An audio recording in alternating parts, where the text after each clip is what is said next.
Alhamdulillahi Rabbil Alamin wal aqibatu lil muttaqin wassalatu wassalamu ala nabiyil mursalin wa ala alihi wa sahbihi ajma'in. A'udzu billahi minasy syaithanir rajim bi fadli bismillahir rahmanir rahim. Rabbana innana amanna faghfir lana dhunubana wa qina adzabannar.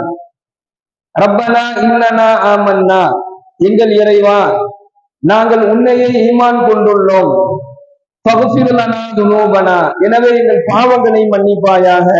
வகீனா அஸாபன்னார், நரக நெருப்பின் வேதனையை விட்டு எங்களை பாதுகாப்பாயாக.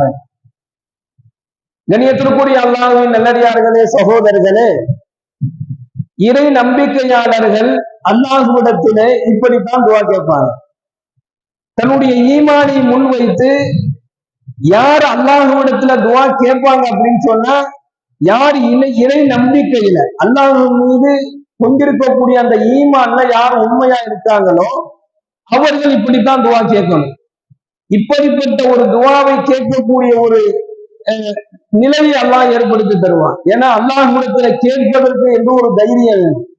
நபிகள் நாயகம் ஸல்லல்லாஹு அலைஹி வஸல்லம் அவங்க சொல்றாங்க, ஒரு அடியான் எதை கேட்டாலும் அல்லாஹ் கொடுப்பான், அதுல மாற்றம் இல்லை. அல்லாஹ்விடத்துல கையேந்தி ஒரு அடியான் தன்னுடைய அடியான் எதை கேட்டாலும் அது அல்லாஹ் கொடுத்துருவான்.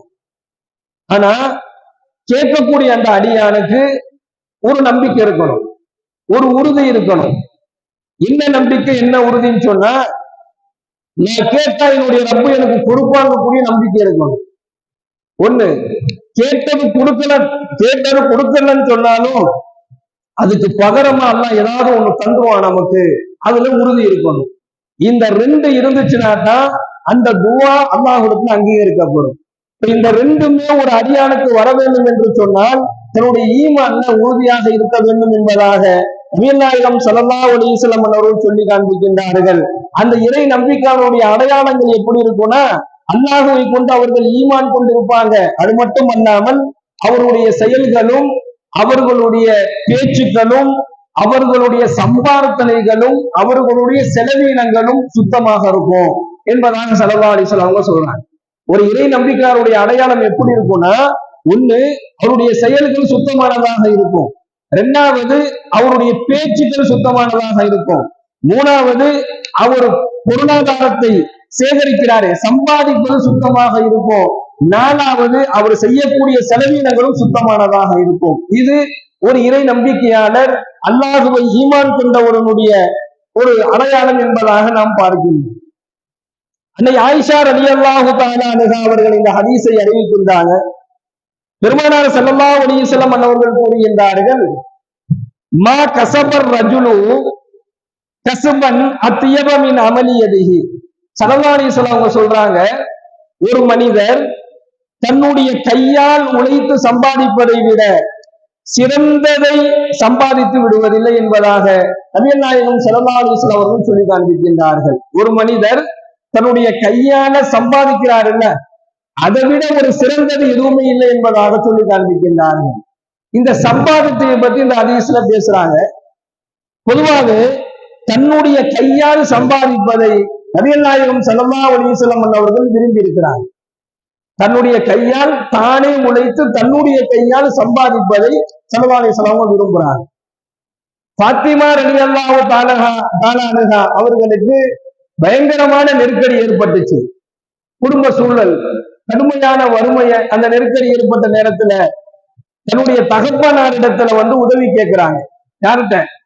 நபிகள் நாயகம் ஸல்லல்லாஹு அலைஹி வஸல்லம் உதவி கேட்கிறாங்க.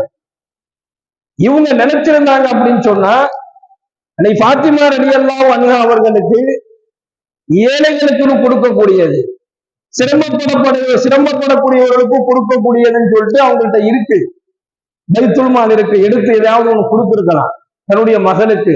ஆனா பெருமானார் ஸல்லல்லாஹு அலைஹி வஸல்லம் அன்னவர்கள் அதிலிருந்து எதையுமே எடுத்து கொடுக்காம ஒரு வேலைக்கு போறாங்க. அங்க என்ன வேலை கொடுக்கப்படுது அப்படின்னு சொன்னா, கிணத்துல இருந்து தண்ணீரை இறைச்சு அங்க இருக்கக்கூடிய பேரித்தம்பழங்கள், அந்த ஈச்ச மரங்களுக்கெல்லாம் தண்ணீரை ஊற்றணும். இதுதான் அவங்களுக்கு கொடுக்கப்பட்ட வேலை. இந்த வேலையை போய் ஸல்லல்லாஹு அலைஹி வஸல்லம் செய்யறாங்க.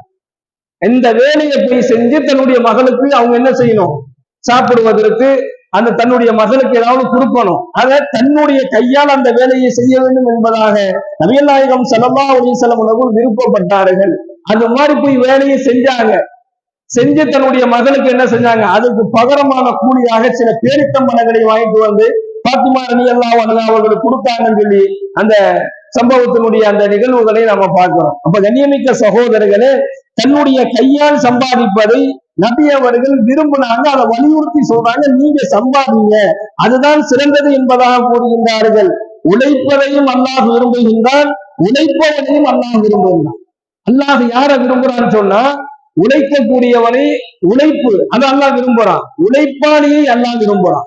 ஒருவர் வேறுவர் சிந்தி தன்னுடைய குடும்பத்துக்காக வேண்டி உழைக்கிறாரு, காலையில கிளம்பி வெளியில போறாரு. எங்க போறாருன்னா, நான் என்னுடைய மனைவி என்னுடைய குடும்பத்திற்காக வேண்டி ஒருத்தர் சம்பாதிப்பதற்கு வீட்டை விட்டு வெளியில கிளம்பி போறாருன்னா, அவர் திரும்பி வீட்டுக்கு திரும்புற வரைக்குமே மலக்குமாருடைய துஆவில் அவர் இருக்கிறாரு.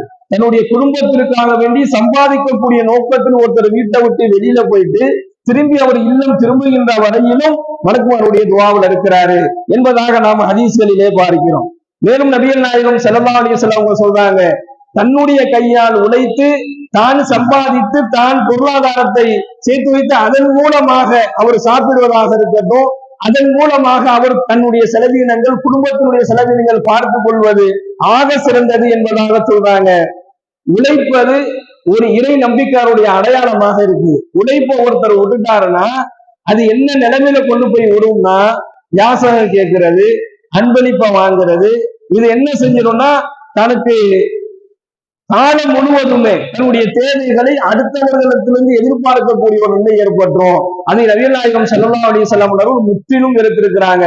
யாருக்கு இந்த உலகத்துல தேவைகள் இருந்தும் இன்னொரு இடத்துல போய் கையேந்தி நிற்கிறாரோ அவர் நாளை மறுமை நாளையில முகத்தில் சதை இல்லாத நிலையில் எழுப்பப்படுவார் என்பதாக நாயகம் ஸல்லல்லாஹு அலைஹி வஸல்லம் சொல்லி காண்பிக்கின்றார்கள்.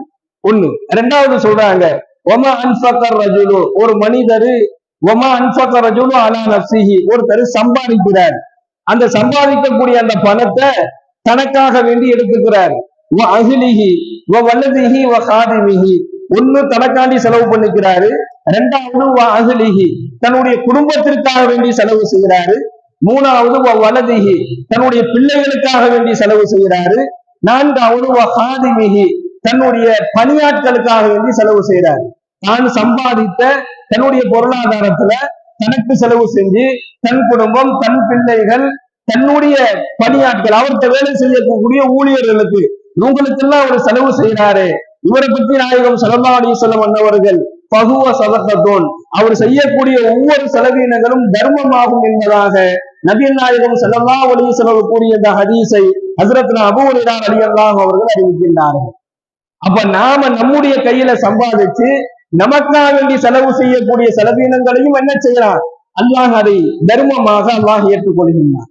நம்முடைய குடும்பத்திற்கு நாம் செய்யக்கூடிய செலவுகள் என்னெல்லாம் பண்றோமோ, நம்ம பிள்ளைகளுக்கு நாம என்னெல்லாம் பண்றோமோ, அதே மாதிரி நம்ம இடத்துல வேலை செய்யக்கூடிய பணியாட்களுக்கு நாம என்னெல்லாம் செலவு செய்யறோமோ, இது எல்லாமே சதகாத்தா என்பதாக ஸல்லல்லாஹு அலைஹி வஸல்லம் சொல்றாங்க. அப்ப என்ன வருது அப்படின்னு சொன்னா, வீணான செலவுகள், தன் கையால் சம்பாதித்து அதை வீணான முறையில் செய்யக்கூடிய செலவினங்களை விட்டு நீங்க அல்லாஹ்ட்ட பாதுகாப்பு தேடுங்க என்பதாக சொல்றாங்க. யா அல்லாஹ், எப்படி வீணான முறையில சம்பாதிப்பதை ஸல்லல்லாஹு அலைஹி வஸல்லம் அவங்க தடை செய்யறாங்களோ, வெறுக்கிறாங்களோ, அதே மாதிரி வீணான செலவினங்கள் செய்வதையும் நபிகள் நாயகம் ஸல்லல்லாஹு அலைஹி வஸல்லம் அவர்கள் வெறுத்திருக்கிறாங்க.